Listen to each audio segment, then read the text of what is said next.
Hello everyone and welcome to Sunday. Currently, Chaz, Jeff, Mel, and myself are walking towards, I forget the name, a different station because we're ultimately going to Kawasaki for the, give me the Japanese name of the festival. Kanamara. It's a festival of a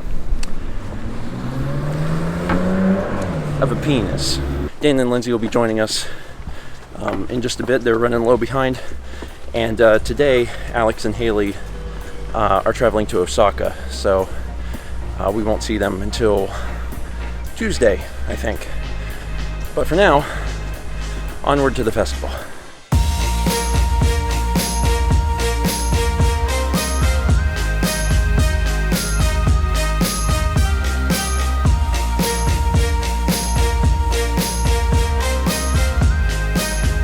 So we walked by what has to be the world's longest queue. I don't know how many thousands of people were in line. There's thousands of people in line. And we kept wondering what on earth the line was for. We assumed to get into the festival, but at one point we decided to give up because the line went on for forever. I mean, it could around a couple blocks at least. Oh yeah. So we broke free of the line and walked over to where the actual shrine is, and you can see into it. I think the line is to get in there. Yeah. But it's a very small area. So I figure we can walk along the parade route and see what there is to see before the parade gets started. Yeah. That'll be the plan then, because trying to get into this is rather pointless. So it's a bit of an update. Chaz and Jeff decided to leave, which is completely fair. I don't know how many thousands of people there are here, but it's a ridiculous amount of people. So what we've done is we've set up shop on the parade route, and we've got some food because there's not really a lot of food around, but there's a family mart, so we went and got a few bites to eat. And we are meeting up with Derek, who is in Japan at the exact same time. When was the last time we saw you? Was it? The last time you saw me, we were eating sushi in Gulfport, Mississippi. We're here with Derek. Hey! Woo! We made it to Gulfport. We hung out with Derek in Mississippi a few years back when we did the cross-country road trip. Casino money. Yeah, anyone who loved the smash hit single Casino Money probably remembers Derek. I'm proud of myself. I filmed Casino Money. So we're meeting up here. We're gonna wait here for the parade to start, which is in the next like 15 minutes. They're gonna bring some big penises through the streets, and then I think we're going to go to a really cool arcade, and that's going to be the plan today. Dan and Lindsay are supposed to be here shortly. We still don't know where they are, but hopefully they'll find us successfully.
Well, that was an experience. I feel like I experienced something. How about you? Do you feel? I feel touched. Touched. I think that's the appropriate word for this.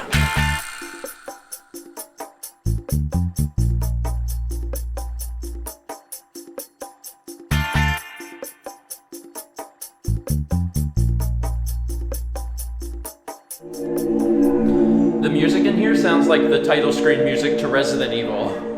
Resident Evil 6. Dude, this is awesome. Once you get up here, it's themed, yeah, but otherwise it's just a normal arcade. And there's stuff that varies, like all sorts of time frames. They had an outrun machine. There's Mario Kart 2, Initial D. They've got some new stuff. They have a ton of UFO catchers. This is neat. So some of the older machines actually have these little like placards next to them that explain some things about them. Most of it's in Japanese, but you can see the year. So it says that Space Harrier came out in 1985. I love this game. I played it and we were at Weir Beach at Fun Spot. Finding an operational Space Harrier machine in the States is very difficult because for its age, it's got all these moving parts, and most of the time when you find them places that they're not working. So anytime we find one, Mal loves to play it. I cannot believe how loud this machine is. It is extremely loud. Also, normally Space Harrier moves, and that's the reason that so many of them are, broken. Looks like this one's kind of bolted down, so this one doesn't move, unfortunately. This is not the full Space Harrier experience, but it's close, and it's much louder.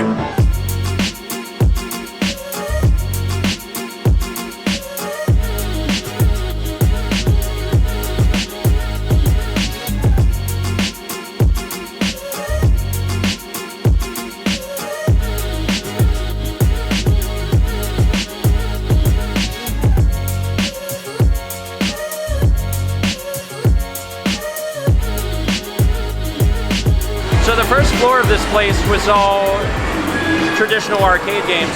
The next floor is all gambling. Like there's all sorts of slot machines and quarter pushers and things of that nature. Digital horse betting, I guess. So this is like a big old gambling floor. And the scope of everything is wild. I cannot believe there's this much stuff here. Stephen, I gotta go bet on the horses.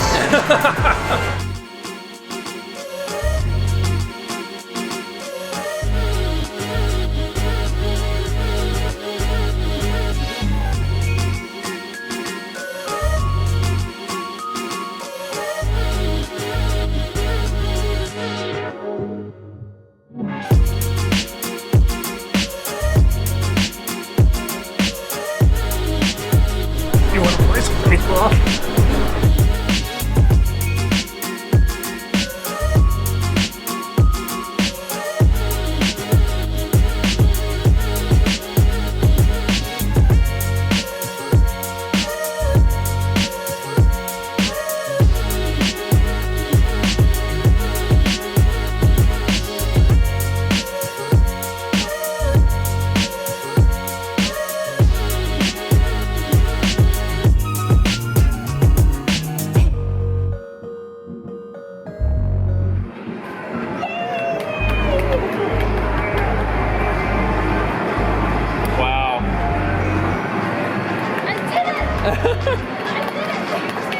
Mal, that was great.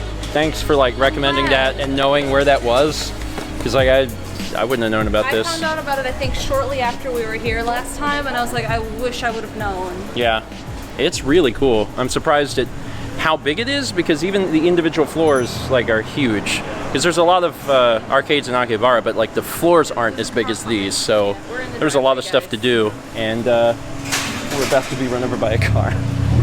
So we said goodbye to Derek and his friends, and we actually said goodbye to Dan and Lindsay too, because they were going to head back, and Mao and I are kind of doing our own thing today, because yesterday was both Mao and Dan's birthday, and I hung out with Dan. So today I'm hanging out with Mao, and one of the things she really wanted to do was go see this this cat shrine. So we have taken many trains. How many trains we've been on the train for? It was just two. It's just one took about 28 minutes. Yeah, it's been quite a journey out here, but we're gonna go see this cat shrine. Oh, we're next to it already.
So Mel, it was quite a trek out here. Yes, it was. Was it worth it?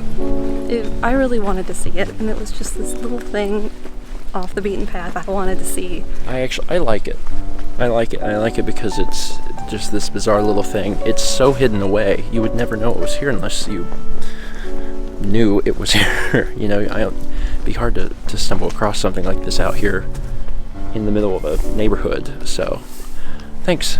You're welcome. This was nice. I hope you got your birthday wish. I did. And I hope your future is filled with luck. Because it's the lucky cat, correct? It is. So yeah, 2019 will be a very lucky year for you. I hope so. After the shrine, we decided to get a bite to eat, and we headed back over to Shibuya, and we were originally going to go to that railway sushi place again, but it was packed. So we decided to get some. Is it yakiniku? It is. Yakiniku. It's my birthday dinner. I'm trying to get this right. So yeah, Mao had a birthday dinner. It was delicious. All of the beef that we had was really, really good. Skirt steak, though. The skirt steak. A lot of flavor. There was a lot of great things, but one of the cool things is that this was the first time Mao and I was able to try Kobe beef, and I think that yakiniku is a good place to do it because you're getting a very small amount of beef, so it's cheaper. Because this stuff is crazy, crazy expensive. Even for the small amount we got, it was expensive. But it wouldn't have been as bad as if you tried to buy like an entire hamburger or A real full-size steak. Yeah, a steak. So I think yakiniku was a good way to do it. And I gotta tell you, holy crap, I get it. I understand now why Kobe is so expensive and so renowned. It's the marbling on it is beautiful, and you can taste it. It's smooth. It's delicious. Holy crap! It's There's like a lot of flavor. There's only salt and pepper on that steak. it's like the meat equivalent of butter. Like it's really hard to put into words, but it's just really good. And It is really good. I would never be the type of person to spend like $300 on a hamburger or a steak or whatever. So We spent much less on a smaller cut of meat. yeah, but also this probably be the last time I ever have Kobe, but at least I can say I've tried it and I can be like, okay, I get it. I get why someone would want to spend a ton of money on this, is because it is good. Is it worth $300? Probably not. But for a nice birthday meal, spending a fraction of that to get a lot less, I'm okay with that.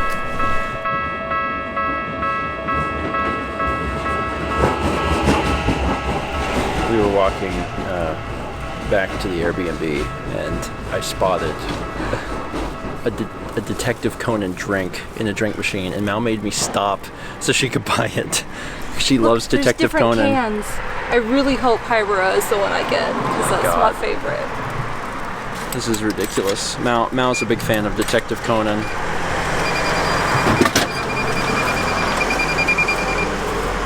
Not sure what that was about. Was there a lottery? Did you win anything? No, I didn't win. Oh, okay. I got, I forget how to say that, but that's like the guy they use in place of any, like when they don't want to show who the bad guy is. Silhouette Man? Silhouette Man. It starts with an H, and I can't think of what the rest of the letters. Okay, well, I'm glad you got your Detective Conan soda. Mal's gonna have to try that drink in the morning because we're not sure if it has caffeine or not, and she can't have caffeine at night. So you'll have to try Conan in the morning. Sorry. It'll be fine. Anyway, what a day. What a day. It didn't go the way I thought it would go, because I thought that the festival was going to be different. I thought it was going to be bigger. And I thought a lot of different things, but it was still fine. It was still fun. It was nice to see the actual parade portion. That was enjoyable, and dinner was delicious. I didn't mention it, actually. I just remembered. But I had to pick up a hard drive. I needed a spare hard drive for redundancy for all the files, because I brought one. I forgot to bring another one, so I stopped by I think it was a Yodobashi. I think that was the name of the store, and picked up a spare hard drive. A little difficult interacting with the salesperson, but we got there. We got what we needed, so I gotta set that all up tonight. Tomorrow, Mao and myself are going to Kyoto, and that's exciting because we've never been there before. So we're going to be spending two nights in Kyoto and doing some stuff. Lindsay is going to be joining us for the ride to Kyoto, but then proceeding to Osaka. But we'll be with her on, I think, Tuesday. So we get to see a completely new place tomorrow, and that's going to be really cool. Anyway, that's it for today. Thank you so much for watching. And as always, let's meet back tomorrow, shall we?